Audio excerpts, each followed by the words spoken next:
Voilà.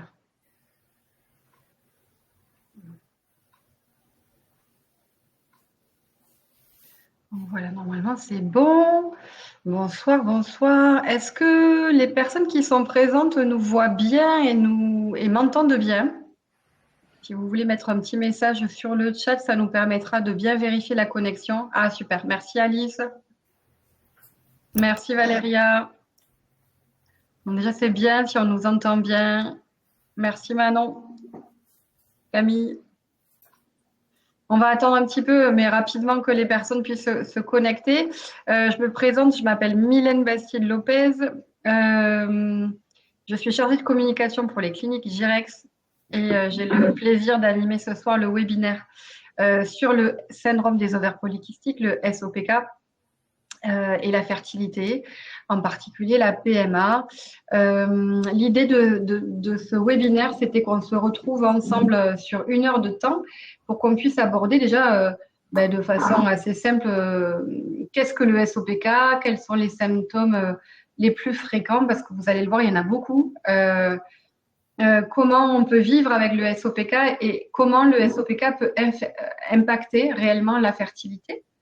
Donc, pour parler de tout ça ce soir, on a la chance d'avoir Caroline, qui est la présidente de l'association qui s'appelle l'ASSO SOPK. Bonjour. Bonsoir. Ouais. Est-ce que Caroline, tu veux te présenter rapidement et présenter un petit peu l'ASSO? Ouais, donc Caroline Bernard, je suis présidente et fondatrice de l'association ASSO SOPK qui va avoir 4 ans là au mois de mai. Donc voilà, depuis mai 2021, on a créé cette association pour agir, informer et sensibiliser sur le Ah, Caroline est partie. Ouais, ça y est, ça va revenir. On t'a perdu, Caroline? Est-ce que tu nous entends? Ah non, elle est repartie. Ouais, elle est revenue. il est en train de déconner avec mon téléphone, de switcher, je sais pas pourquoi. D'accord. Je disais, pardon, que du coup l'association a été créée il y a 4 ans pour aider agir et informer, sensibiliser sur le syndrome. On a vécu avec l'autre fondatrice des parcours assez similaires et mais à la fois différents sur l'errance médicale, la mésinformation, et on s'est dit que en fait que c'était pas possible, il y avait trop de non-dits, des symptômes qui n'étaient pas expliqués, et on s'est dit il faut faire quelque chose. Et c'est pour ça qu'on a créé l'association, pour mettre en place de l'information principalement sur nos réseaux sociaux, mais aussi de mettre en place des événements, de mettre des groupes de parole en place. On a un podcast, on a un webinaire où tu avais participé, Mylène, et puis un médecin aussi des cliniques Girex qui avait participé. Oui. On a pas mal de choses comme ça. On essaye de sensibiliser aussi le professionnel de santé, que ce soit à la fois dans des congrès, on participe à des symposiums, comme on l'a fait la semaine dernière aux premières journées du SOPK qui ont eu lieu sur Paris. On essaye d'être un peu partout. On a commencé la sensibilisation en entreprise pour vraiment parler des différents symptômes qui peuvent impacter la qualité de vie. Hein. On est vraiment sur une pathologie qui impacte la qualité de vie. Mais qui n'est pas reconnue, qui n'a pas d'ALD, ni de reconnaissance en fait, et du coup de prise en charge correcte, Oui. et qui est très mal connue, qui touche pourtant une femme sur 7, mais plus de la moitié qui ne sont pas diagnostiquées.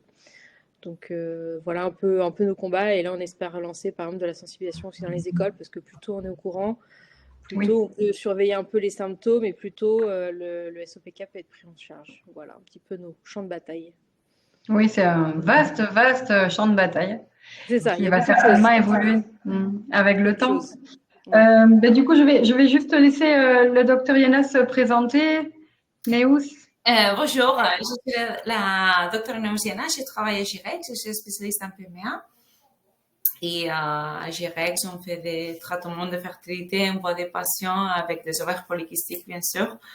Il y a d'autres questions, non? Mais c'est vrai qu'une bonne part de nos patients sont avec des ovaires polykystiques, qui ont des problèmes de fertilité parce qu'il n'y a pas d'ovulation, parce qu'il y a des problèmes aussi de qualité ovocitaire aussi, des problèmes d'anidation, de l'endomètre, il y a plusieurs des choses et je pense que c'est très intéressant de parler aujourd'hui avec vous pour voir une vision non, tridimensionnelle à partir de notre vue, non, comme un gynécologue, mais de l'autre part des patients. Je pense que c'est intéressant de parler entre nous, de partager des informations, des symptômes, des traitements et d'options qui existent. Oui, c'est vrai.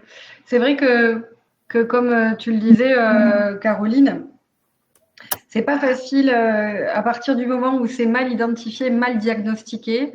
Tu parlais tout à l'heure d'une femme sur 7, c'est déjà énorme. C'est plus presque ou autant, si ce n'est autant que l'endométriose. C'est plus, ouais. L'endométriose, c'est ça. L'endométriose, elle a bénéficié de plus maintenant d'un gros travail, pareil, des associations comme Endo France, et on le sait, pour faire avancer la cause, pour faire avancer les prises en charge, pour faire avancer l'information, la sensibilisation. Et je pense que tout le travail que vous faites aujourd'hui pour le SOPK, pour le syndrome des ovaires polykystiques, ça va servir dans quelques années à faire que ça soit au moins autant connu, j'espère vraiment, que l'endométriose, et surtout avec une meilleure prise en charge. Et je trouve que c'est intéressant, docteur Yenas, de dire que c'est toujours important d'avoir le retour aussi des patients, enfin pour le coup des patientes, parce que ça, quand il y a une mauvaise prise en charge ou un diagnostic compliqué ou long ou difficile, mais c'est forcément les femmes qui vont faire avancer les choses, c'est forcément les femmes qui souffrent du syndrome des ovaires polykystiques. Je ne sais pas vous comment au niveau de l'association ça se passe. Est-ce que du coup vous avez de plus en plus de femmes qui vous contactent, ou comment vous voyez cette évolution-là de prise de conscience autour du SOPK? Est-ce que ça vient plutôt des médecins? Est-ce que ça vient plutôt des patientes? Alors c'est vrai qu'il y a quand même une meilleure... il commence à avoir une meilleure connaissance, rien qu'on le voit même en dehors, sans parler de médecins ou de personnes qui nous contactent, mais au niveau des médias. Parce que entre il y a 4 ans et on essayait de contacter des médias pour faire parler du SOPK, de tout ça, et on n'avait pas de retour, on n'arrivait pas à avoir de contact. Et là, c'est plutôt le contraire, on est plus régulièrement nous contactés par des médias, des journalistes, pour ça c'était sûr, pour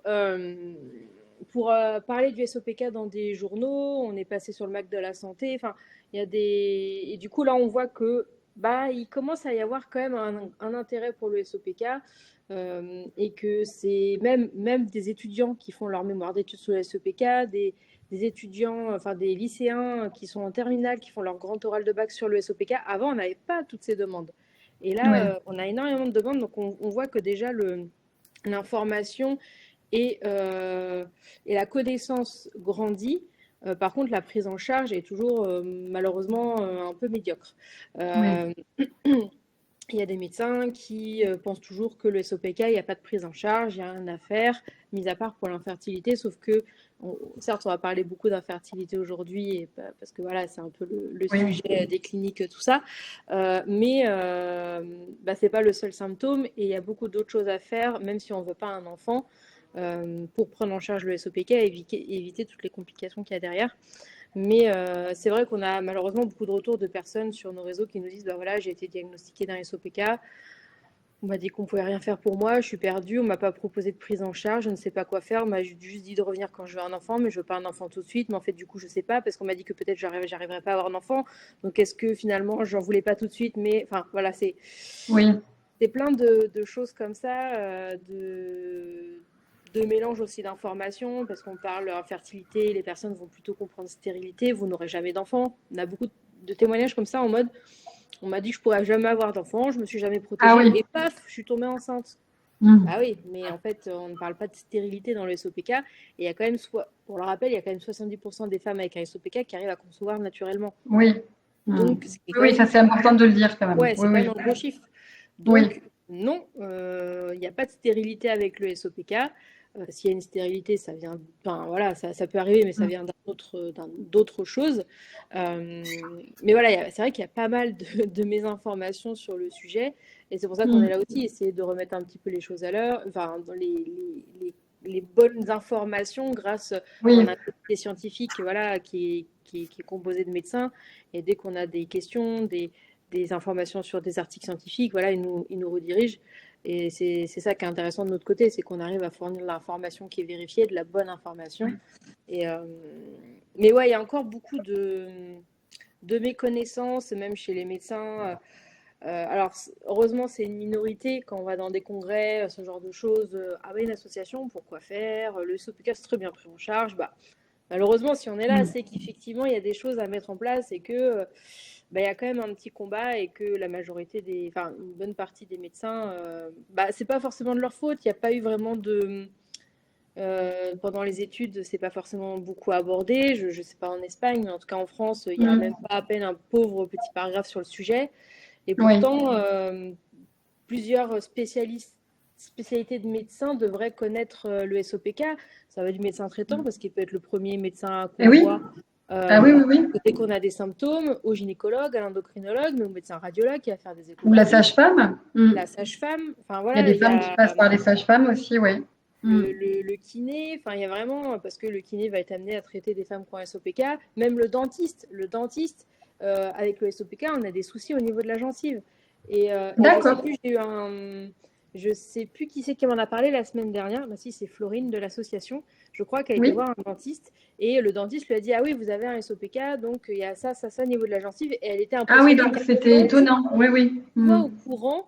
Et puis, alors nous, on savait qu'on en a déjà fait un post qu'il pouvait y avoir des sensibilités au niveau de la gencive, tout ça. Mais qu'un dentiste soit au courant déjà sait ce que c'est le SOPK et puisse lui indiquer cette relation, c'est pas souvent, malheureusement. Oui, c'est sûr. Mais même les infirmières dans les laboratoires, moi je sais que tous les 6 mois, je vais faire ma prise de sang. Elle est énorme comme ça parce que je suis suivie sur plein de trucs.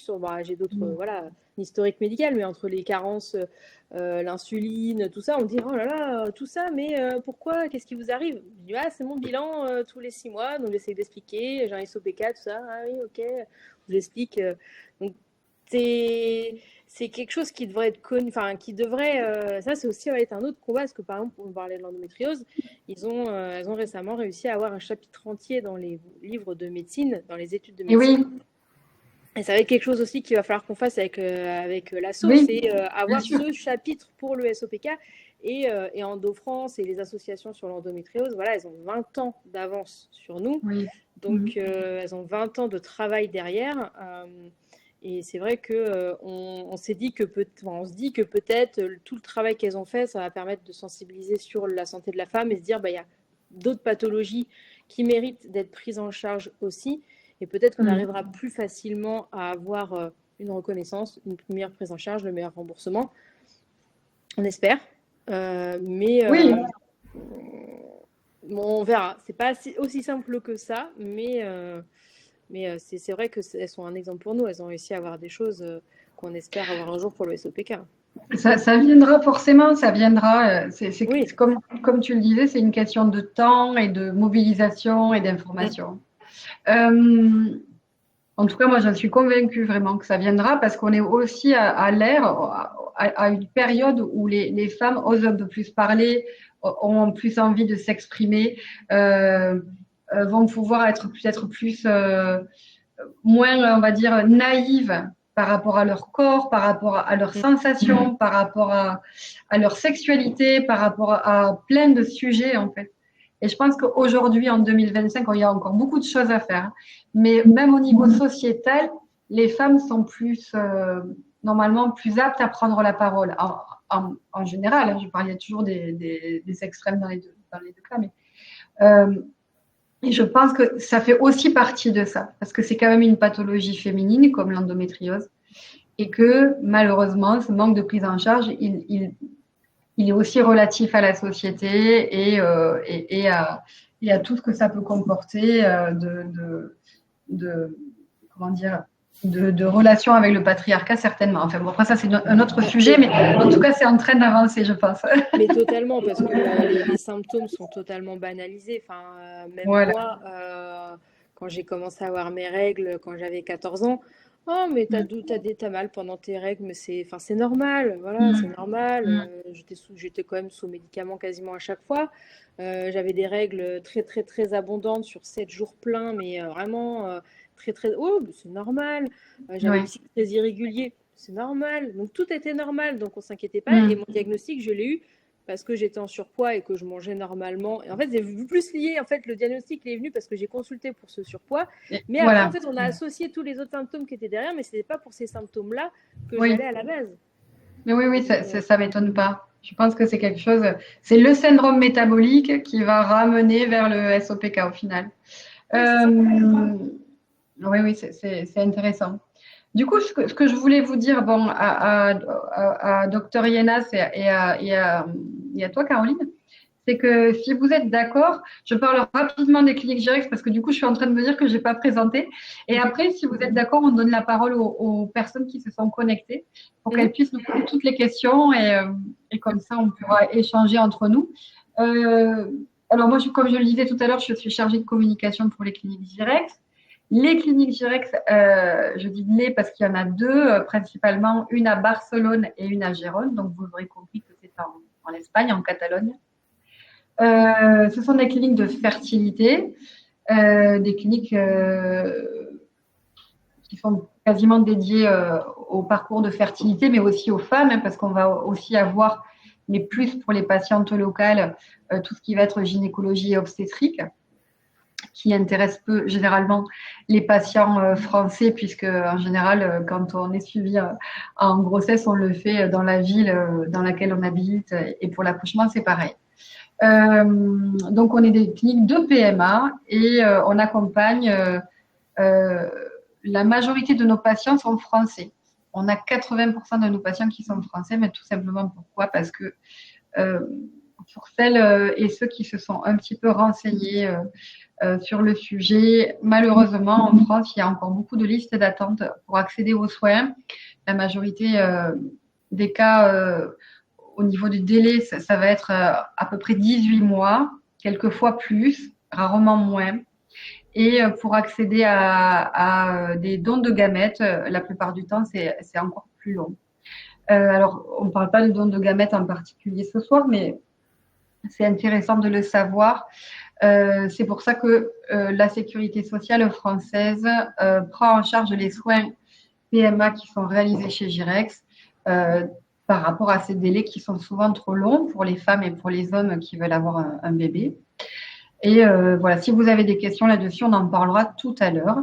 Mais je pense que on va laisser la parole aux personnes qui se sont connectées. Donc, si vous souhaitez nous poser des questions, poser des questions au docteur Yenas, poser des questions à Caroline, vous pouvez l'écrire vos questions sur le chat. Et puis comme ça, on pourra y répondre au fur et à mesure.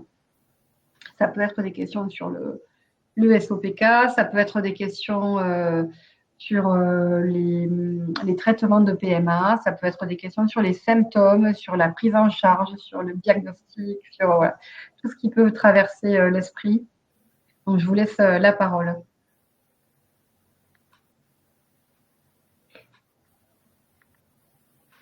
Alors, on parle de. Est-ce qu'on peut aborder le côté alimentation en lien avec le SOPK? On peut. On peut aborder. Bon, moi, je tiens à dire avant, donc je ne suis pas diététicienne, je ne suis pas nutritionniste ou quoi que ce soit, mais on en parle régulièrement sur l'association. Oui. Déjà, pour info, on propose une recette par mois sur notre Instagram pour un peu aider, parce qu'on sait que c'est pas forcément facile. Mais dans le SOPK, la première chose à mettre en place dans sa prise en charge, c'est une hygiène de vie. Et surtout côté alimentation, et qu'on soit en surpoids ou pas en surpoids, hein, parce qu'on peut avoir une insulinorésistance sans avoir de surpoids ou être en obésité. Donc ça, c'est important de le savoir, parce qu'il y a beaucoup de personnes, justement, on parlait des symptômes qui sont banalisés, tout ça. Il y a plein de médecins qui disent encore, vous ne pouvez pas avoir de SOPK, vous n'êtes pas gros. Bah si, ça arrive. On associe beaucoup le SOPK avec obésité, mais non, c'est pas le cas. Et du coup, pour essayer de prendre en charge ce côté insulino-résistance, inflammatoire, qui existent dans le SOPK, on va essayer alors on ne fait pas des régimes, on ne supprime pas des choses, mais on va essayer d'adapter son alimentation en faisant des remplacements et en privilégiant des aliments qu'on dit complets. Donc, au lieu d'acheter des pâtes au blé qu'on peut trouver au rayon du supermarché, maintenant, en plus, ils en sortent beaucoup dans les grandes surfaces. Il y a tout ce qui est blé complet, il y a même lentilles corail. Donc, on va essayer de changer un petit peu c'est cette alimentation. Pareil pour le pain, plutôt privilégier le pain au levain, le pain en blé complet, le pain épeautre. Il y a pas mal de choses qu'on peut faire comme ça. Pareil pour les sucres aussi, au lieu de prendre du sucre blanc, il y a le sucre de coco, l'érythritol. Il y a plein d'autres choses qui sont vachement plus sucrants en plus que le sucre, donc on en met beaucoup moins. Il y a le miel aussi qu'on peut utiliser. Donc voilà, il y a pas mal de choses qu'on peut mettre en place comme ça. Il n'y a pas besoin de supprimer des choses, c'est juste d'allier les aliments, de manger. C'est ce qu'on appelle un peu un régime méditerranéen, beaucoup de légumes, voilà, mais toujours associé des protéines, quand même des glucides et des légumes. Et s'il y a vraiment un sujet un peu plus profond, il ne faut pas hésiter à consulter un diététicien. Il y en a plein qui s'y connaissent en SOPK. Vraiment, nous, on travaille, on a 2 de nos bénévoles qui sont diététiciennes. Et qui n'ont même pas forcément le SOPK. On a des bénévoles qui n'ont pas le SOPK et tout le monde peut rejoindre l'association. Et du coup, qui nous aident à faire des contenus sur l'alimentation, justement, comment mettre ceci en place. Et nous, du coup, on propose des recettes pour montrer un peu les alternatives qu'on peut faire. Fabriquer sa pâte à tarte maison, en fait, ça prend 2 secondes d'acheter une grande surface alors qu'il y a tout le temps du sucre dedans. Il y a pas mal de choses qu'on peut faire. Et évidemment, voilà, quand on veut vraiment rentrer dans un truc où on s'y connaît vraiment pas du tout, pas hésiter à consulter un diététicien. Oui, en fait, j'ai une question de Charlène justement que je reprends. Est-ce que l'asso, elle va pouvoir avoir plusieurs noms de praticiens en nutrition ou même autres? Est-ce que c'est possible ça d'avoir comme des recommandations? Alors pas sur un praticien, c'est interdit, on le sait, le devoir de conseil en France, il est passible d'amende et c'est normal. Mais est-ce que c'est possible que l'asso donne plusieurs sites intéressants ou plusieurs contacts intéressants? Oui, exactement. Donc nous, en tant qu'association, c'est peut-être quelque chose qui reviendra et du coup, c'est bien de l'aborder maintenant et c'est une question qu'on a très régulièrement. En tant qu'association, on ne peut pas conseiller un professionnel de santé plus qu'un autre et ça équivaut aussi pour les médicaments. Déjà, on n'est pas médecin. Donc, voilà. Ça équivaut, je vois qu'il y a une question sur les Itolia, donc moi, je ne pourrais pas y répondre de toute façon parce que c'est un complément alimentaire et nous, pareil, on ne peut pas conseiller et rien parce qu'en plus, chaque SOPK est différent, chaque femme est différente et il y a un complément alimentaire qui a plus convenir à quelqu'un et pas à l'autre parce que les compositions sont différentes. Donc, oui, on est en partenariat par contre avec 2 sites internet qui ont des annuaires. Il y a Mapato, c'est M-A-P-A-T-H-O, Mapato, comme une pâteau, Mapato, et Umi Santé qui ont des annuaires de référencement avec des pros de santé. Après, pour des diététiciens, moi j'aime bien dire, il faut consulter en visio. Vous allez sur notre site internet, il y a des noms qui se promènent sur nos webinaires, sur notre site Insta, il y a des comptes de personnes en qui on a confiance. Et voilà, ça conseille sans conseiller quelqu'un en particulier. Mais on a quelques noms voilà, qui permettent. Qui peuvent aider. C'est ça. C'est ça. Docteur Yena, s'il y avait donc des questions sur. Est-ce que. Je ne sais pas si. Oui. J'ai lu des questions. Oui. Parler des traitements non, pour les patients. C'est vrai qu'à la consultation, on a plusieurs patients qui ont des ovaires polykystiques. Dans les ovaires polykystiques, des syndromes. Pour faire le diagnostic, on fait 2 de 3 critères de Rotterdam, d'accord, pour diagnostiquer les syndromes. Et les critères sont cycle long, plus de 35 jours, image échographique compatible, d'accord, les volumes des ovaires ronds, d'accord, avec plusieurs follicules. Et l'hyperandrogénisme, d'accord, le testostérone élevé, ça peut être ou bien physique, parce qu'on a des escales non, pour valorer si on a un patient avec plus poils non, ici au visage, ou les bras, ou les jambes, etc. D'accord. Ou sinon, il y a des critères biochimiques, d'accord? On regarde la testostérone totale, quantité d'un hormone, une globuline qui s'appelle SHBG pour voir combien de testostérone livre elle est dans le sang. Et après, si on trouve qu'il y a une testostérone élevée, non, localiser cette testostérone si vient de l'ovaire, aussi bien des glandules suprarénales. D'accord? On fait des examens pour localiser. Une fois, on voit que l'origine de cette testostérone vient des ovaires. D'accord? Et on fait le diagnostic d'ovaire polycystique. Dans le diagnostic d'ovaire polycystique, on a 4 phénotypes. D'accord? On fait la classification. Les typiques, non, ovaires polykystiques, comme a dit Madame Bernard, de la femme poilue avec les poids élevés, non, avec sans règles, non? C'est comme le phénotype A, mais on a plusieurs phénotypes. Donc, on trouve des patients qui sont très fins, d'accord? Mais qui n'ont pas de règles, etc. Non? Ça, c'est le phénotype D. Cette phénotype, c'est vrai que c'est un peu différent. Les phénotypes D sont des patients qui n'ont pas d'hyperandrogénisme, donc sont un peu différents. Donc, les risques cardiovasculaires, c'est pas les mêmes que les phénotypes A, B, C. D'accord? Et c'est vrai qu'ils sont des patients qui, des fois, sont très compliqués pour la stimulation parce qu'ils ont des caractères similaires avec une aménorrhée centrale. Donc, une aménorrhée, par exemple, pour un problème central. D'accord? Le problème de l'ovulation dans l'ovaire polycystique, c'est sur l'ovaire. D'accord? Il y a plusieurs follicules.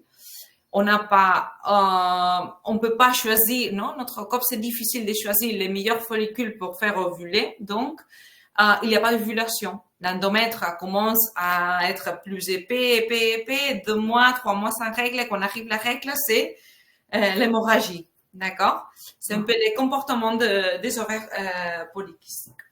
Donc, dans la consultation, je regarde surtout, non? Quel phénotype, non? Je regarde la taille, le poids de la patiente, des critères, non? L'image échographique et en plus l'antimullérienne. Il y avait une question. Oui, qu'elle a parlé, non? De l'antimullérienne, qu'elle peut être que c'est très élevé. C'est vrai que les patients qui ont une antimullérienne très élevée, si on veut stimuler, si on veut faire une stimulation légère pour avoir 2 follicules, faire une insémination par exemple, sont des stimulations difficiles, d'accord? Parce que si j'ai trop de médicaments, ça me fait stimuler trop les ovaires. Et si je mets peu de médicaments, ça fait des stimulations très longues, d'accord? On a plusieurs choses, non, qu'on peut utiliser. On appelle add-ons, d'accord? Que ça nous peut aider pour choisir, pour améliorer, non, et choisir facilement le follicule. Mais ça dépendra de corps de chacune. C'est vrai que si vous avez un poids, pas obésité, la stimulation, c'est plus facile, non? On arrive plus facilement. C'est ça, toute la part hygiéno-diétique que Mme Bernard a expliqué. C'est vrai que les patients qui s'ils peuvent perdre un peu de poids, faire un peu d'exercice, améliorer l'insulinorésistance et tout ça, ça peut aider, non? D'avoir des cycles réguliers. Et ça, je pense que c'est la part plus importante. Après, on fait d'autres médicaments, non? Et il y a une insulinorésistance. Aussi, il n'y a pas une insulinorésistance, mais c'est vrai qu'il y a un peu plus de poids, non? Une obésité. On peut nous aider avec d'autres médicaments, la metformine, par exemple. Il y a les myoinositol, inositol. Tout ça sont des compléments alimentaires que ça nous peut aider pour améliorer la qualité ovocytaire. Et c'est vrai qu'on trouve que des patients qui ont beaucoup de follicules, mais après de bonne qualité, c'est difficile de trouver.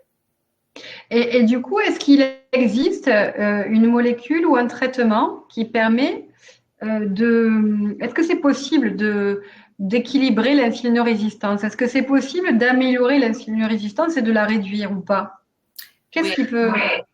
C'est possible, la résistance. Il y a des médicaments comme la metformine, il y a d'autres, hein.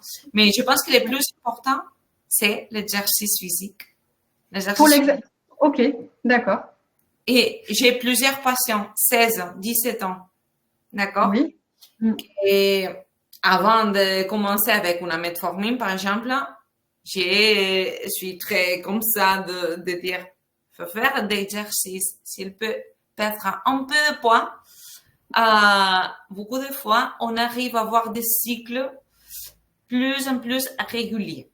D'accord? Mais c'est vrai que c'est très difficile de perdre le poids, de passer avec des ovaires polykystiques parce qu'ils ont la tendance à gagner plus de poids que d'autres personnes. C'est un métabolisme, c'est un problème, un syndrome métabolique. Donc, oui, c'est ça. C'est comme un boucle, non? Oui, en France, on dit un cercle vicieux, en fait. C'est le. Ça n'arrête pas. Oui. C'est ça. Ouais. D'accord. Du coup, la question de Manon, c'était quels sont les chiffres de succès d'une grossesse avec le clomide? Est-ce que on peut utiliser le clomide en première intention en cas de SOPK? Qu'est-ce que Le clomide, je pense que c'est le clomifène, non? Je pense. Oui. Alors, oui, le clomifène. Oui, le clomifène, c'est un traitement qu'on met des patients qui n'ont pas d'ovulation. D'accord? Donc, le clomifène, l'intention, c'est de baisser l'estrogène avec comme l'estrogène, ça baisse. Simultanément, votre corps commence à libérer FSH et LH, d'accord? Qui sont les hormones à niveau du cerveau, d'accord? Pour stimuler les ovaires, d'accord? Quand on fait une réaction de baisser l'estrogène, notre corps fait une réaction et stimule les ovaires. Il fait une stimulation naturelle dans nos ovaires. Le risque,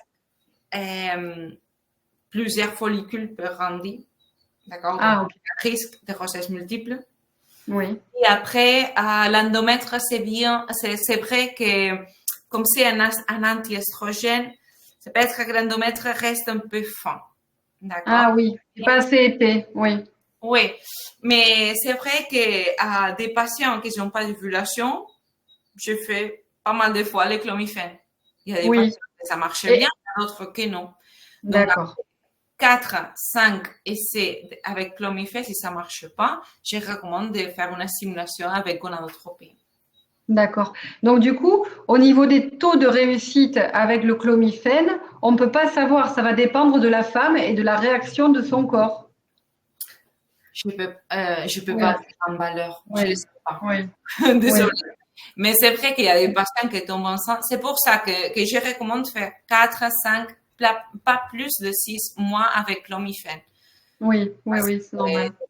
C'est vrai qu'on fait un traitement de 5 jours. On commence au début de la règle. Pendant 5 jours, et on fait des contrôles folliculaires pour éviter une trop hyperstimulation.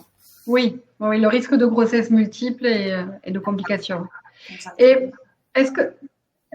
Pardon, tu voulais rajouter quelque chose, Caroline? Non, c'est effectivement des chiffres, c'est compliqué étant donné qu'il y a des personnes chez qui ça, en fait, elles ont juste besoin de ce coup de boost du clomifène et ça fonctionne tout de suite. Et il y a des personnes chez qui, en fait, ça va pas du tout fonctionner et des fois, effectivement, le dosage entre eux, ça marche pas du tout et ça marche beaucoup trop et on se retrouve avec des surstimulations et des risques d'hospitalisation parce qu'il y a des complications au niveau d'un trou d'eau dans les poumons qui peut. Je voyais parler des risques sur la trop stimulation. C'est ça qui. En fait, le SOPK, des fois, il amène cette surstimulation aussi, en fait. Oui. Des risques qui peuvent être en découler. Oui, c'est vrai. Question fertilité, les femmes souffrant ça c'est une question d'Alice, les femmes souffrant du SOPK ont souvent une AMH très élevée, mais la qualité de cette réserve ovarienne peut être altérée par le syndrome. Comment ça se fait qu'on a a priori une super grosse AMH et que la qualité ovarienne, elle est petite ou pas terrible?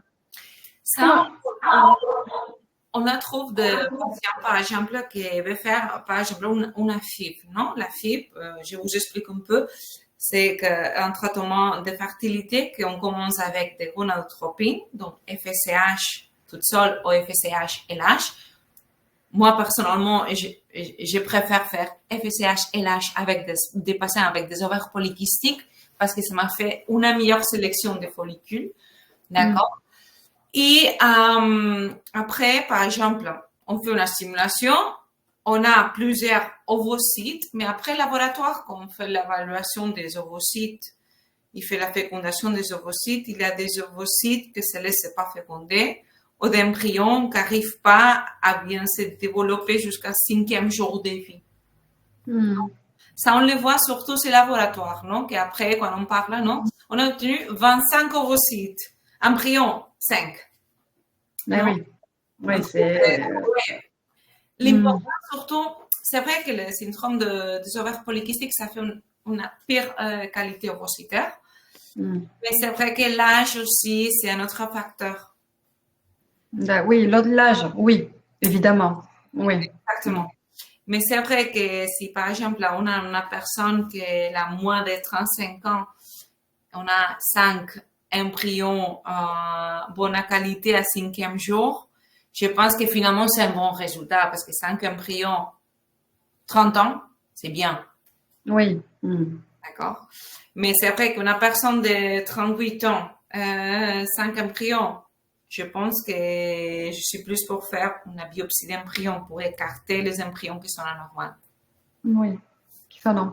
Donc, ça voudrait dire que pour les... Est-ce que ça veut dire, et peut-être que Caroline, tu peux compléter aussi, est-ce que ça veut dire que pour les femmes, pour les patientes qui souffrent du SOPK, il ne faudrait pas leur dire, dès qu'elles sont diagnostiquées, qu'il faut éviter les grossesses tardives?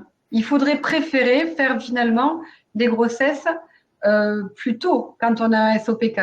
Est-ce qu'on peut dire ça? C'est vrai que les patients avec des ovaires polykystiques, ils ont normalement une antimullérienne qui est bien élevée, d'accord? Oui. La qualité, c'est une autre chose, d'accord? Oui. Donc, si par exemple, j'ai une patiente de 30 ans avec une antimullérienne de 7, je ne veux pas dire alors, il faut avoir déjà un enfant. Non, je pense que je suis plus pour. Si vous voulez, vous pouvez faire des triplications ovocytaires, garder vos ovocytes parce que vous avez une antimullérienne pas mal. On peut faire une stimulation, obtenir pas mal d'ovocytes. Ça vous donne une tranquillité. Oui. Si à 35 ans, elle vient avec une antimullérienne de 3, Ok. Tranquillité. D'accord. Ce qu'il faut savoir, c'est que du coup, l'AMH, maintenant, elle est rentrée dans les critères de diagnostic. Il y a les critères de Rotterdam, ils évoluent régulièrement. Et en fait, dans les critères, donc, comme le disait le docteur Nienas, il y a ce comptage de follicules en très grand nombre, mais on peut aussi faire à la place de faire l'échographie, on peut faire une prise de sang et détecter l'AMH. Généralement, si l'AMH est élevée, c'est qu'on a beaucoup de follicules en réserve dans les ovaires. Mais on ne peut pas le faire trop tôt parce que je crois qu'on est trop jeune, c'est pas, le résultat n'est pas forcément très probant. Et ce qu'il faut savoir aussi, c'est que avec le SOPK, on est fertile plus longtemps. C'est-à-dire que la fertilité est améliorée justement vers 38-40 ans. Parce que les symptômes évoluent et ce qui fait qu'on est infertile, entre guillemets, l'évolution est de meilleure qualité. Donc, oui, avec la réduction hormonale, en fait, c'est ça? Exactement. C'est parce que à partir de 35-38 ans, les hormones baissent un petit peu et donc du coup, ça améliore ça le améliore système. la qualité des ovocytes, ça améliore la qualité des cycles et c'est pas, enfin voilà, en fait, vu qu'il n'y a pas eu d'ovulation régulière, on a une réserve qui est plus importante aussi. Oui. Et du coup, effectivement, donc à la ménopause entre guillemets, le SOPK il s'arrête pas, il évolue. Donc effectivement, ces dérèglements hormonaux, testostérone, tout ça, sont un peu moins. Donc, l'hyperandrogénie, généralement, elle diminue. On a moins d'acné, mais on a d'autres symptômes comme le syndrome métabolique, le diabète, tout ça.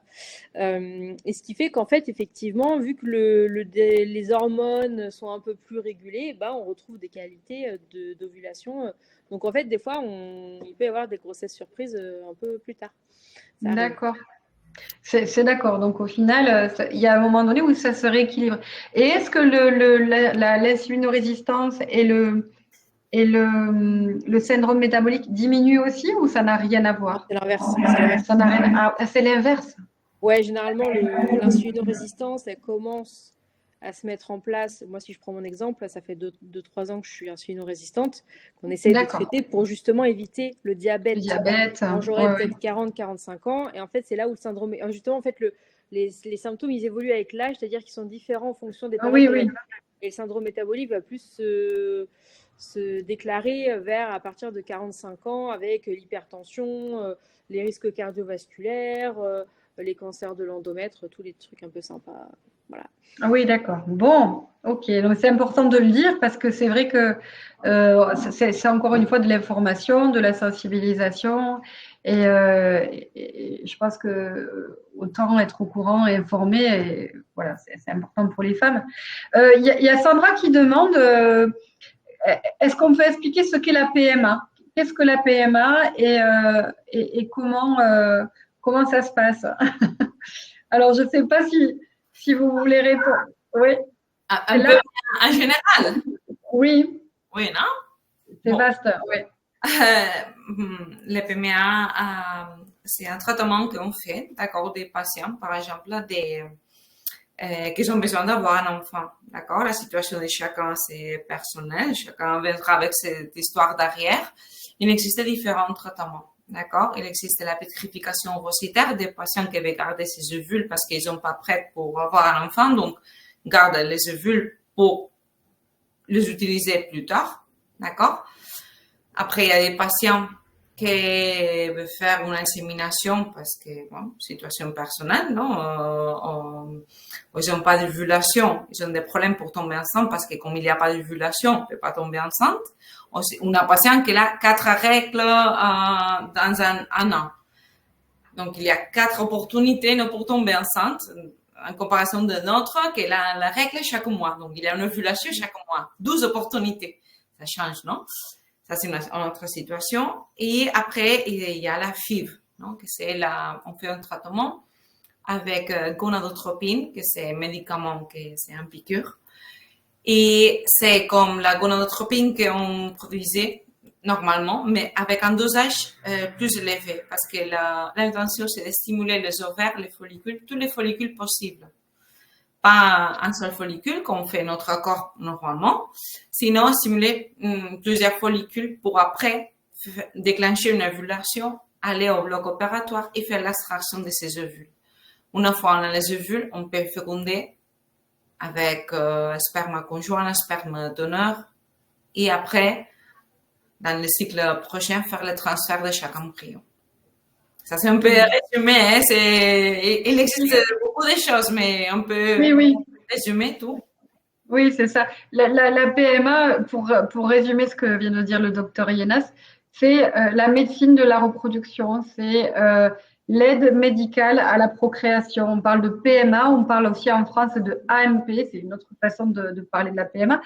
L'aide médicale à la procréation, c'est lorsqu'une femme, un couple, rencontre, donc a un désir d'enfant et ne peut pas concevoir sans aide médicale cet enfant. Alors ça peut être pour raisons physiologiques, biologiques, le SOPK, l'endométriose, infertilité quelquefois inexpliquée, il n'y a pas de raison quelquefois à une infertilité. Ça peut être quelquefois une infertilité sociale, c'est-à-dire que ça peut être juste une femme qui est seule et qui a besoin qui a un désir d'enfant et qui veut faire un bébé toute seule et donc qui a besoin d'avoir accès à un don de sperme. Ça peut être un couple de femmes aussi qui a besoin d'avoir accès à un don de sperme. Donc ça regroupe toutes ces techniques-là d'aide médicale à la procréation. Et donc, comme disait le docteur Yenas, ça va être d'une simple stimulation des ovaires pour aider un petit peu la nature. Passer par une insémination artificielle ou par une FIV, une fécondation in vitro. Voilà. Vous avez, si vous voulez connaître un peu plus d'informations sur la PMA, vous pouvez aller sur girex.fr, évidemment, c'est la spécialité des cliniques. On a aussi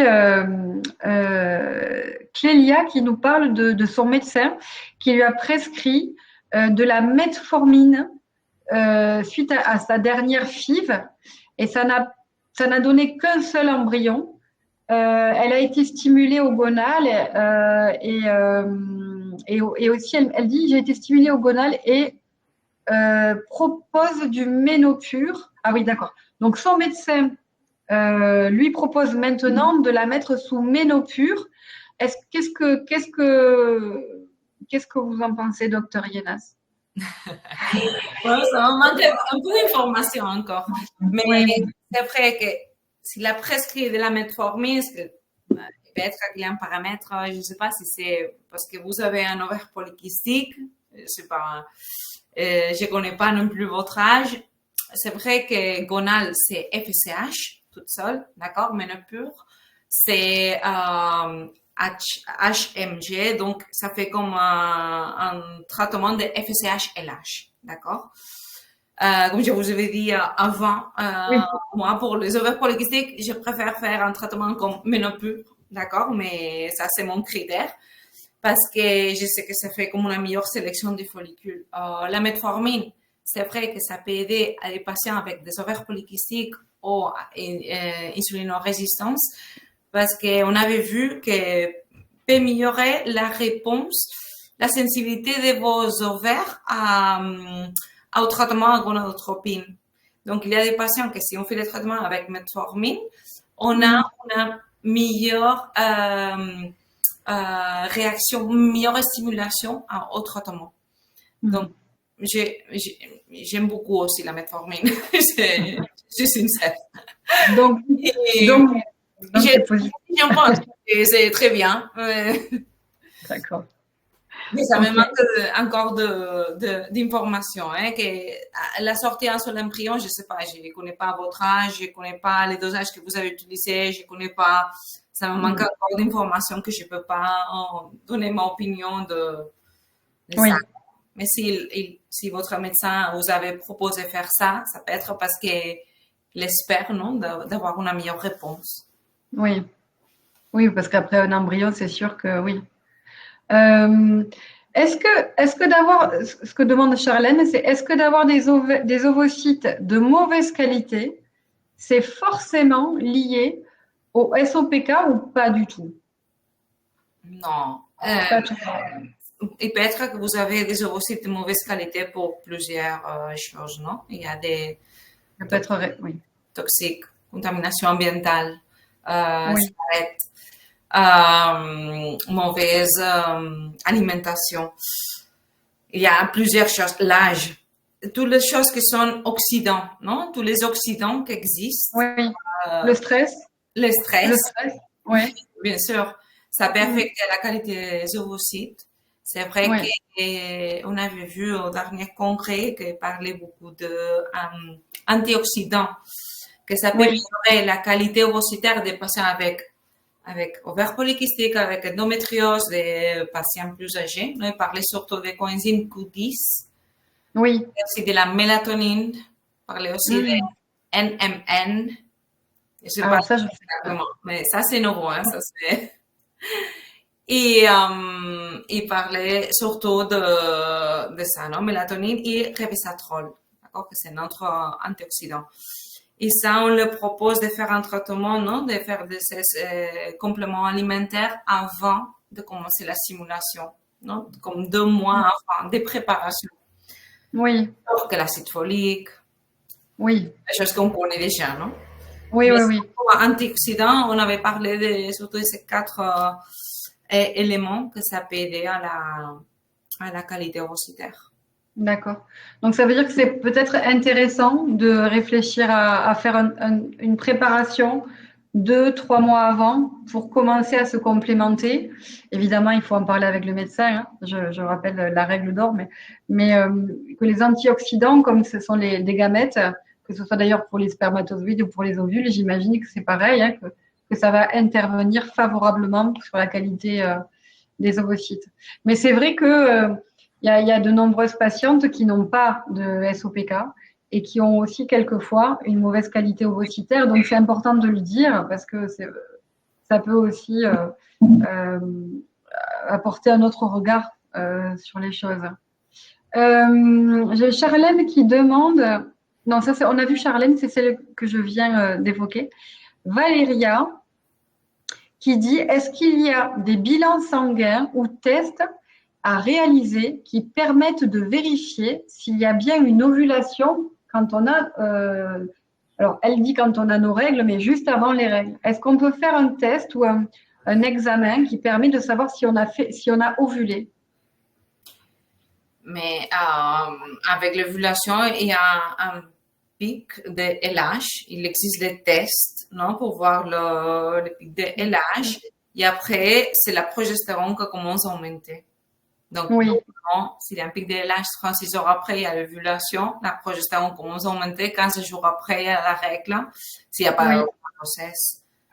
Donc, je pense que les tests, ça peut être vérifier la progestérone, non? Et vérifier la LH.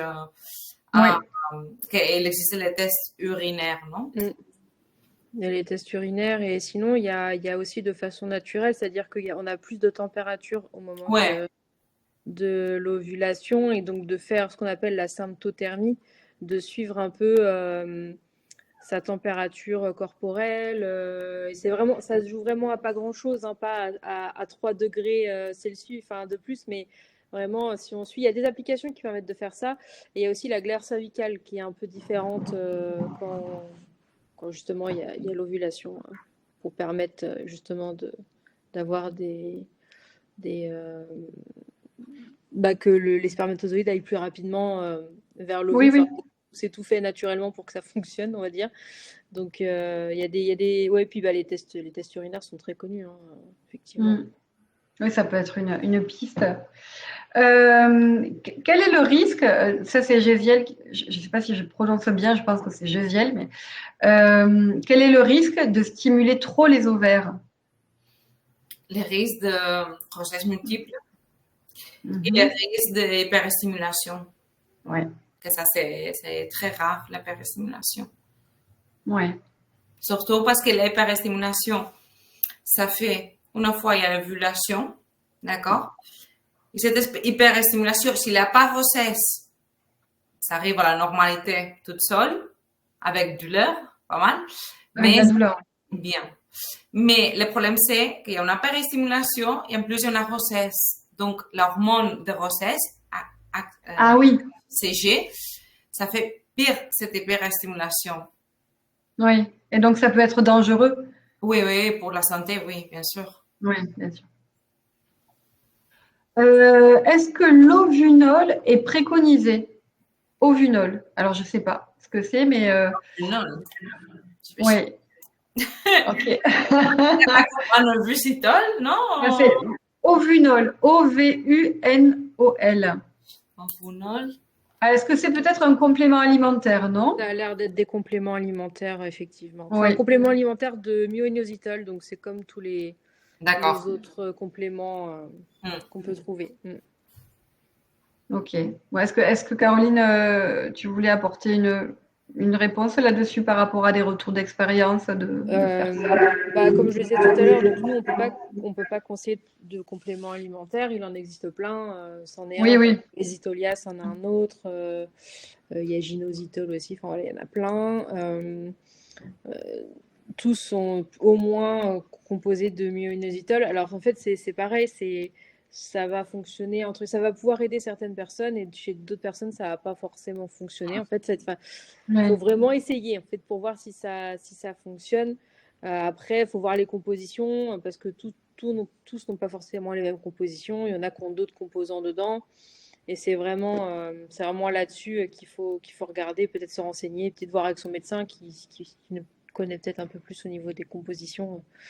Des compléments alimentaires, mais c'est vrai qu'il y a pas mal de marques, entre guillemets, des laboratoires et d'autres entreprises qui ont mis en place des compléments alimentaires dans ce sens-là. Donc, et voilà, des compléments alimentaires qui vont fonctionner chez quelqu'un et qui vont pas fonctionner chez quelqu'un d'autre, même en fonction des différentes marques. Donc, c'est compliqué de conseiller une marque en particulier. Oui, bien sûr.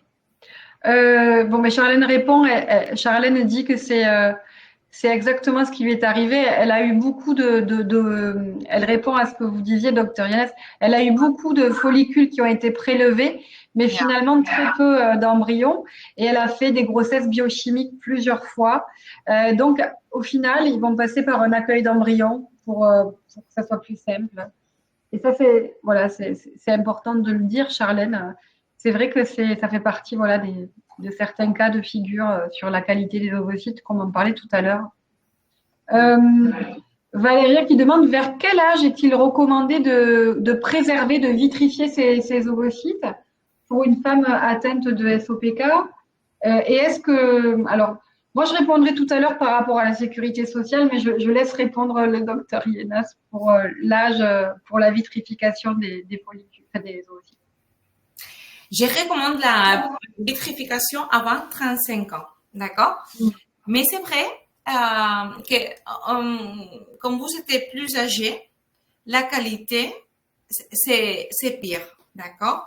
Donc, en fonction de l'âge, on recommande une quantité d'ovocytes. Oui. Parce que quand on fait les prélèvements d'ovocytes, ça nous manque d'informations. Comme Charlène, non, que nous a conté, non? Je ne sais pas combien d'ovocytes elle a fait sortir, mais c'est vrai qu'il a des patients.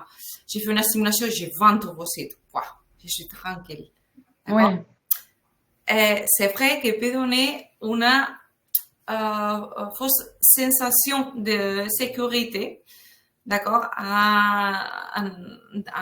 avec des patients, non, qui ont de mauvaise qualité. Une fois on fait la fécondation, ça nous donne plus d'informations sur les ovocytes.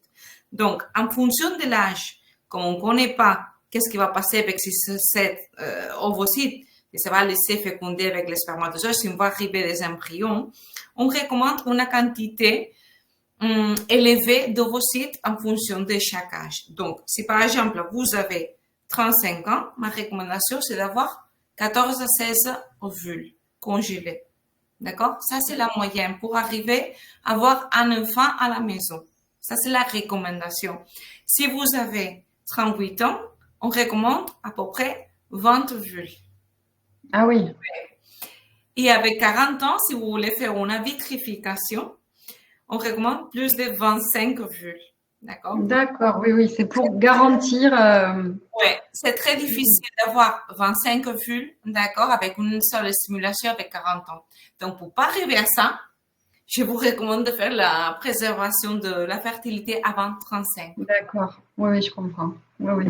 Si vous avez un couple et vous voulez congeler un embryon, ça nous donne plus d'informations. Si vous n'êtes pas en couple, mais vous voulez garder ovocytes, je vous recommande d'avoir pas mal quantité d'ovocytes parce qu'après, on ne savait pas de quelle qualité sera. Oui, parce que même pendant la décongélation, en plus, il y a forcément des pertes aussi, même avant de savoir s'ils sont de bonne qualité. Mais les pertes sont moins de 5%. Ah, ok. Ils ont amélioré beaucoup comment on dit, la couture, non? La congélation, la vitrification des ovocytes.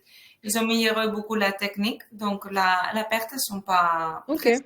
Je pense que c'est différent entre la France et l'Espagne. C'est-à-dire qu'en Espagne, on vitrifie. Et en France, il me semble qu'on congèle encore. Ouais. Pour expliquer vite fait, il y a une grosse différence entre la congélation des ovocytes et la vitrification des ovocytes. C'est pas le même produit, c'est pas le même milieu. Avec la vitrification, en quelques secondes, la cellule, l'ovule, il est donc vitrifié, il est préservé instantanément et il n'y a pas la création de microcristaux comme avec la congélation. Et donc, ça n'altère pas le tissu de l'ovocyte, de l'ovule. Avec la congélation, alors en Espagne, ça fait très longtemps qu'ils utilisent la vitrification. Et en France encore, il y a pas mal de centres qui utilisent la congélation. Avec la congélation, on a cette formation, comme c'est plus long, le processus de congélation est plus long, il est moins instantané. Et donc, il y a la création de microcristaux sur cette cellule, sur l'ovocyte, qui peut endommager la cellule. Et quand on va décongeler, ce qui n'est pas pareil que dévitrifier, c'est pareil, à la décongélation, du coup, c'est un peu endommagé et il y a une perte qui est de je ne sais pas combien. Alors que pour la dévitrification, et ça c'est important, il faut le dire aux femmes et aux couples parce que ça peut être aussi un critère de sélection quand on va faire une PMA ou une préservation d'ovocytes. Est-ce que vous congelez ou est-ce que vous vitrifiez? Avec la dévitrification, c'est instantané aussi, cette dévitrification, c'est aussi rapide que quand ça a été vitrifié. Et donc, on a vraiment très peu de pertes. Voilà. C'est fou. Et du coup, ils font pareil avec les embryons. Exactement. Exactement.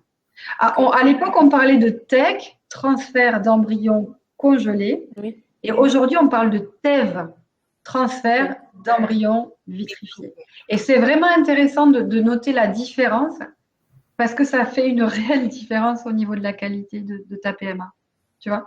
Et voilà, c'est des petits détails, mais qui n'en sont pas du tout. Hein. Alors, pour revenir, du coup, pour la vitrification de préférence avant 35 ans, mais est-ce qu'il y a un âge minimum, en tout cas en Espagne, pour l'âge minimum, c'est 18 ans. Bon, c'est rare qu'il y ait une personne de 18 ans qui vienne faire une vitrification. Juste pour revenir sur la première question, il y avait deux questions dans une. Il y avait la question de est-ce que c'est pris en charge par la sécurité sociale? Oui, la sécurité sociale française prend en charge votre préservation de la fertilité. Ça a été voté, donc c'est un droit. Vous pouvez le faire en France. Alors, à vérifier justement si c'est congelé ou vitrifié. L'intérêt, c'est de le savoir. Et elle prend en charge aussi la sécurité sociale française, pardon, prend en charge la préservation de votre fertilité, même si vous la faites, par exemple, chez Girex. Alors, ça va être un forfait, ça ne va pas être la totalité du tarif, mais ça va être un forfait de prise en charge de préservation des ovocytes. Et vous avez aussi, comment on appelle ça, un forfait de prise en charge des frais de déplacement qui va jusqu'à 300 €. Donc, si vous prenez le train, si vous prenez l'avion pour aller à la clinique aller-retour, vous avez jusqu'à 300 € de prise en charge. Donc, c'est important de le savoir pour les femmes. Voilà. Donc, vous avez tout ça sur amélie.fr. Je vous mettrai le lien. Je vous enverrai à toutes les personnes qui se sont inscrites à ce webinaire. Je vous enverrai un mail avec tout ce dont on a parlé. Vous aurez le lien vers l'association l'ASOS-OPK. Vous aurez le lien aussi vers Girex, vers le dossier de prise en charge sécurité sociale. Peut-être qu'on pourra mettre le lien vers Mapato, je ne sais pas, des informations qu'on a données ce soir. En tout cas, moi, j'aime bien vous repartager comme ça, vous êtes équipés d'outils à la maison pour faire votre chemin tranquillement. Donc, je reviens sur les questions. Je voulais juste ajouter un petit truc. Je crois que la seule chose qu'on paye, oui. si je ne me trompe pas en France, je ne sais pas comment c'est en Espagne, c'est le fait que les ovocytes soient préservés quelque part. Je crois qu'on paye un petit loyer, entre guillemets, à l'année, mais c'est vraiment pas grand-chose. Je crois que c'est 50 € à l'année, quelque chose comme ça. Oui. Ça, je crois que c'est pas remboursé, mais c'est vrai que ça reste quelque chose de minoritaire par rapport à, effectivement, tous les traitements derrière pour pouvoir faire congeler ou vitrifier. Mais je crois en France, c'est vrai que, moi je me suis personnellement renseignée, on est plus sur de la congélation du coup, de la vitrification en tout cas là où j'habite. Mais je crois qu'il y a juste ce truc-là à payer. Puis tous les ans, je crois qu'on reçoit un document en nous disant est-ce que vous souhaitez les utiliser ou continuer à le conserver ou en faire don. Je crois qu'il y a un choix comme ça à faire. Oui, c'est la même chose pour les embryons. Alors en Espagne, c'est pareil, Caroline. C'est bien d'en avoir parlé. En Espagne aussi, on a des frais de maintien au laboratoire, évidemment. C'est juste comme une petite location de l'endroit. C'est comme un petit box, comme quand quelquefois on déménage et qu'on a des affaires à poser quelque part, à entreposer. Et souvent, c'est un peu comme un coffre-fort. Et donc, tous les ans ou tous les 2 ans, alors chez Girex, je crois que c'est tous les ans, vous allez devoir payer le loyer de ce coffre-fort pour préserver les ovocytes jusqu'à ce qu'ils soient utilisés. Et effectivement, après, il y a toujours, en France, ils le font tous les ans, en Espagne, pas toujours. Je crois pas que ça soit tout le temps. Mais il y a cette question de consentement. Est-ce qu'on va les utiliser? Est-ce que vous voulez encore les conserver? Est-ce que vous voulez les demander? Il y a d'autres options possibles. En France, je sais qu'on parle de destruction. Voilà. Voilà. Quel âge recommander ça? J'ai fait. Donc il y a Charlène qui nous remercie pour toutes ces informations, parce qu'elle a dû quitter le webinaire. Manon qui demande, y a-t-il un intérêt à faire l'épilation définitive au laser en cas d'hyperandrogénie? La sécurité sociale prend-elle en charge cette épilation définitive en cas de SOPK? Alors ça, c'est un gros sujet aussi qu'on a souvent les questions. On l'a abordé sur nos réseaux. L'épilation définitive, malheureusement, on ne peut pas savoir à l'avance si ça va marcher ou pas. Avec le SOPK, on a beaucoup de repousses paradoxales. Des fois, si on ne prend pas de traitement anti-androgène, ça repousse forcément. Voilà, entre guillemets, c'est le genre de choses, si on n'a pas testé sur soi, on ne peut pas savoir à l'avance. Voilà, il y a des choses qui sont faisables à tester si on est vraiment très complexé, à se lancer là-dedans et à voir si ça fonctionne ou pas. Pour le remboursement, il y a une prise en charge minime qui peut aider quand même. J'ai plus les montants exacts sur ça dépend des tarifs, mais la seule façon d'avoir un remboursement, c'est de faire cette épilation chez un médecin, donc un dermato ou médecin généraliste qui font aussi les épilations, mais vers un médecin, pas dans un centre esthétique où il n'y a pas de médecin. Il n'y a qu'un médecin qui peut prendre la carte vitale ou faire une feuille de soins et faire promouvoir une prise en charge. Et c'est vraiment le médecin qui va décider. Donc, des fois, ça passe, des fois, ça ne marche pas. Voilà. Il y a des médecins qui ne veulent pas. Donc, le mieux, c'est d'essayer de venir armé avec un courrier de médecin traitant ou d'un endocrinologue, pour essayer de pousser le truc. Et c'est lui qui va, entre guillemets, définir si ça vaut prise en charge ou pas. Généralement, le visage, quand même, c'est quand même important. Invalidant, oui. Invalidant et vraiment complexant. Mais il y a des médecins qui refusent. Il y en a qui refusent.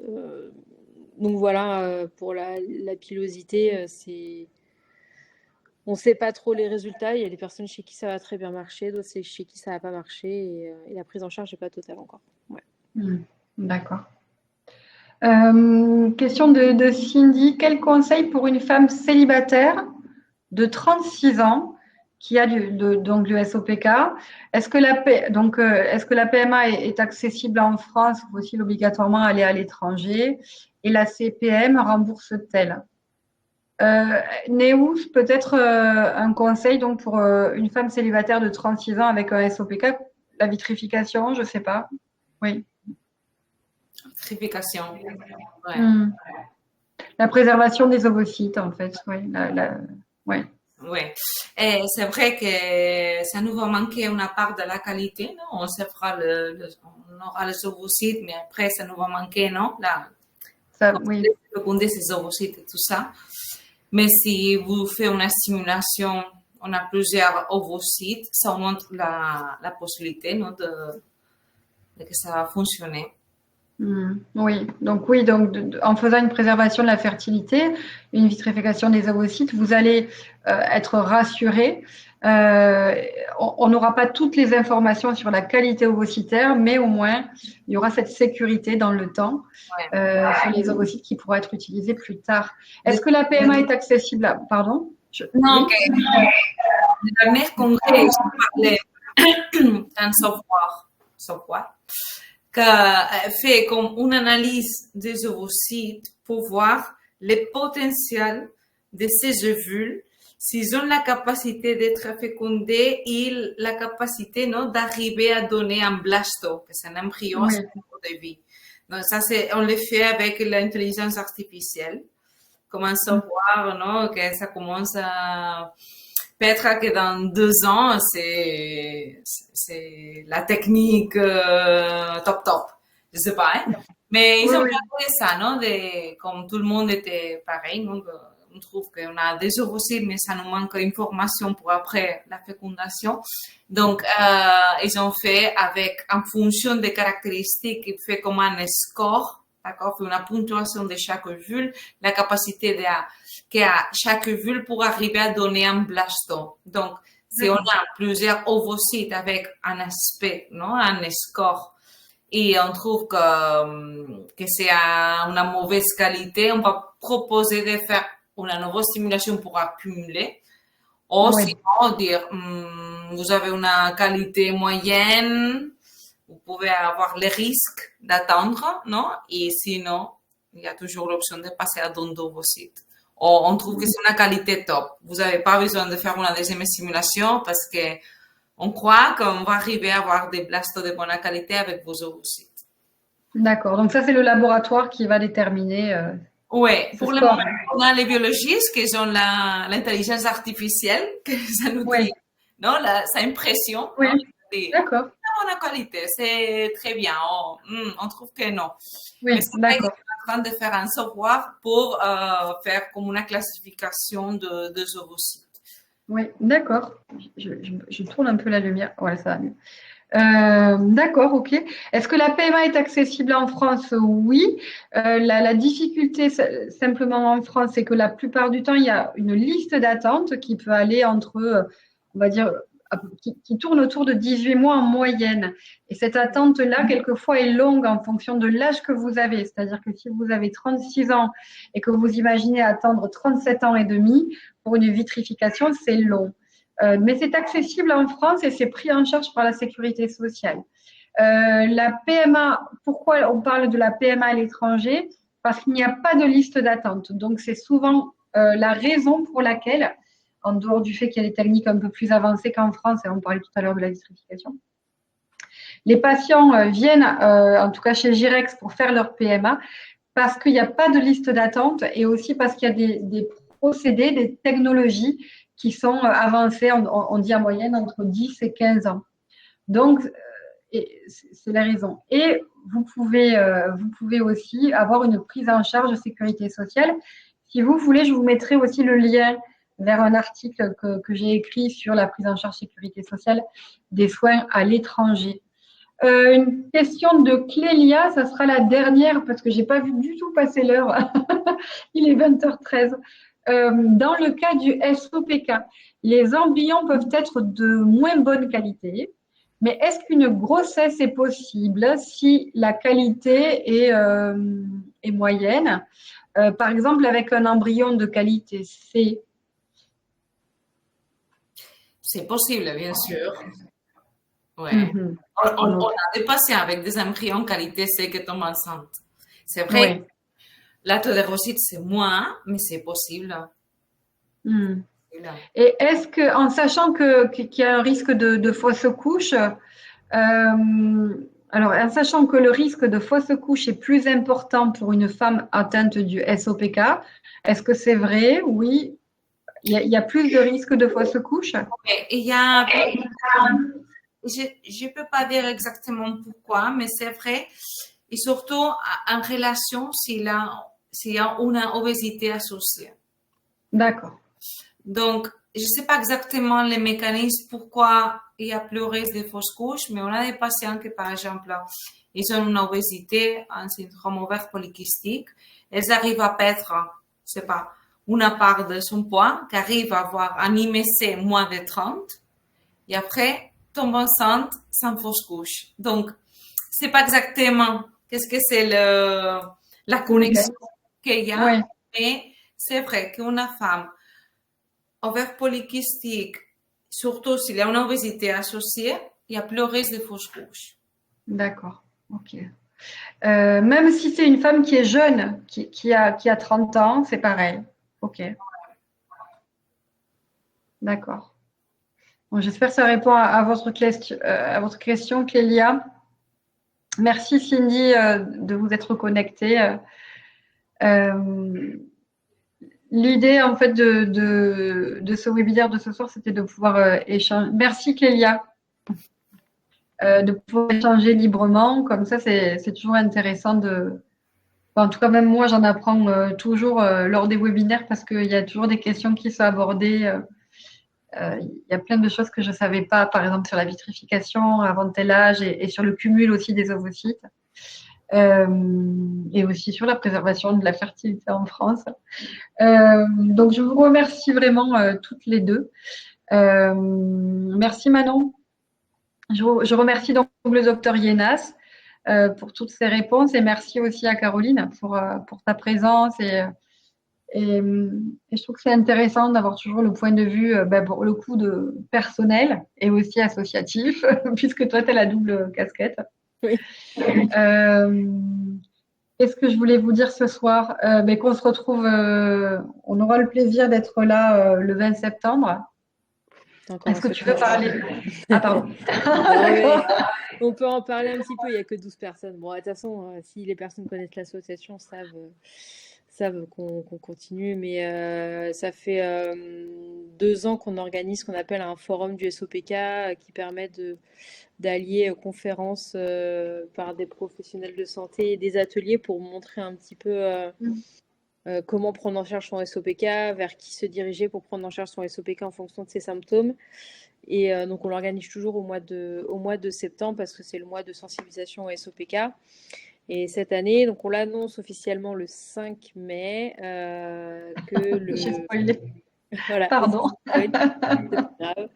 On en a beaucoup parlé les 2 derniers jours, la semaine dernière au forum au congrès dédié au SOPK parce qu'on s'était dit que c'était intéressant d'en parler.